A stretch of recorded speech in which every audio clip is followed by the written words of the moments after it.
And I want to go over the why factor, why I traded Disney call options on Friday after the stock got a downgrade. Well, let's first look at Disney as a whole. What factors came into place? Number one, in the morning, a Wall Street analyst downgraded the stock. Shares were down about 3+% on the day. I think anywhere between 3 to 4%. So therefore, if some Wall Street analyst is telling everyone the stock's going to go lower and downgrades the stock, there's going to be a lot of fear. I like to use that as a contrarian point of view to look for a buying opportunity. Number two, Kevin O'Leary was on CNBC Fast Money. Fast Money is a show that runs between noon to 1 p.m. Eastern Time. Why is that important? Well, because Kevin O'Leary, one of his largest positions, is Disney. When he goes on CNBC historically, what does he mention? Usually Disney in a positive way. Therefore, during CNBC halftime report, not only did they talk to Kevin O'Leary about Disney and why he likes it and why he thinks it can move higher, but everyone on the desk was talking about that analyst downgrade, and they all own it. So of course, they're gonna try to get the stock higher. Number three, well, the market was down. Especially the Dow was down about 300 plus points on the day. Historically, we've seen some dead cat bounces in the afternoon. Not to make fun of cats, because I have a couple running around here. But if the Dow moves higher and the overall market lifts, which I thought we would get a bounce, seeing positive 800 ticks, Disney should move higher. And then last of all, my ponytail bros, it's always a chance because we saw big institutional call buying in Disney. They may talk about Disney as part of the unusual option activity segment on CNBC. So let's first go. I'm looking at Disney on a 1-minute chart. These are the January 152.5 strike call options. So they expire next Friday. And then this is Disney, a 1-minute chart of the stock. So we can see the stock took a pretty large hit from the pre-market high of about 155 all the way down to about 148.5 during the day.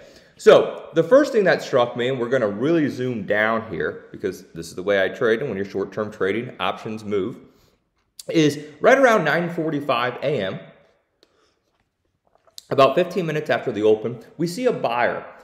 This hit the Blitz scanners of 2,152.5 strike calls. They bought these calls anywhere from about $1.45, paying all the way up to about $1.60, $1.70 or so. Remember, when you're trading that kind of size, you don't care about pennies, right? You just want in, and you want in a hurry, especially in those short-term options. So they traded sideways for a little bit with Disney trading sideways. Then Disney took a hit. The overall market had a H-cell pattern. The market moved lower, therefore Disney moving lower. We had a lot of Fed speakers talking about raising rates, all that crap. Personally, I don't give a damn about these Fed speakers. They're all idiots. And then Disney took a hit. So those call options actually traded down here. We can see the low at 84 cents. And we see the low here of the underlying stock at 148.42. Now, I will say, I use proper risk management. I hope everyone else does. Never blow your load on one position and go all in.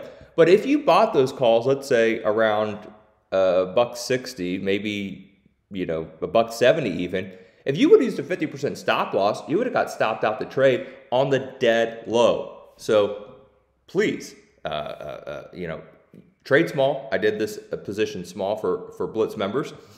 But what I really liked about this, because I don't get scared, heck no, I added actually. We see the institutional traders starting to come in, peppering some more contracts right around noon. So why did they pepper in and bought more contracts around noon? Well, we see another 500, another 1,180 of those call options coming around 115. And we can see right around noon here, we see the stock popping about $1 off the low. Well, they see Kevin O'Leary of Shark Tank on CNBC. Going back to our conversation earlier, what stock will he possibly talk about that he historically talks about when he goes on TV? Disney. So therefore, they're thinking, hey, maybe Kevin O'Leary talks up the stock. Everyone sees it watching TV and lifts shares higher.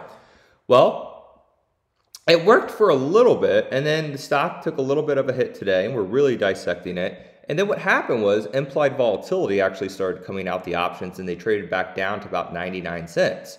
I took that opportunity to add around 115. So I added around 115. They went up to about 128, then went back down to $1. If I had more guts, I would have added at $1, but no one's perfect.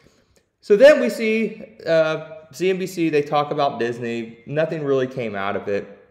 But right around 1 p.m. Eastern time, the market started to lift and Disney underlying shares started to lift.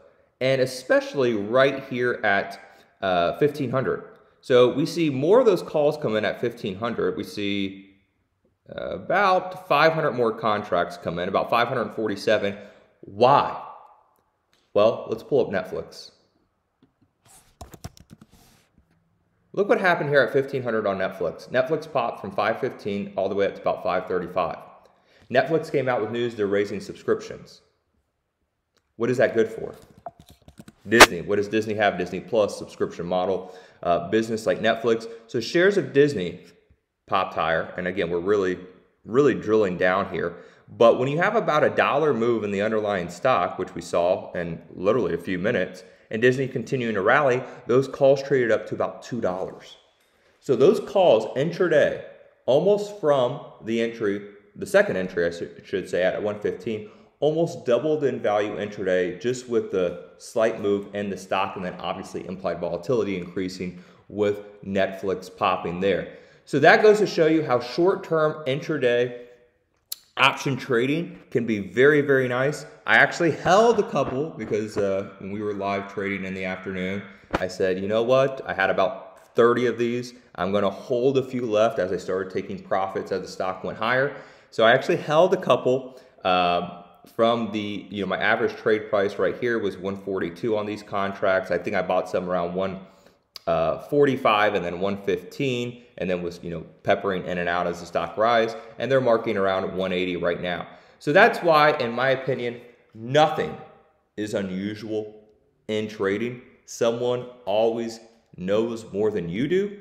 You just have to put the pieces to the puzzle together, and that is why we went over this Disney trade with multiple factors came into place, how you can have so many outs, as the poker players say, in a stock that so many news catalysts can hit that can affect price so much, and you can get extra leverage trading like I did with these call options, especially in the short term. So I hope you liked the video. Like, subscribe, leave a comment, all that fun stuff. Turn on notifications if I actually upload this. If not, well, we'll get back to the next trade.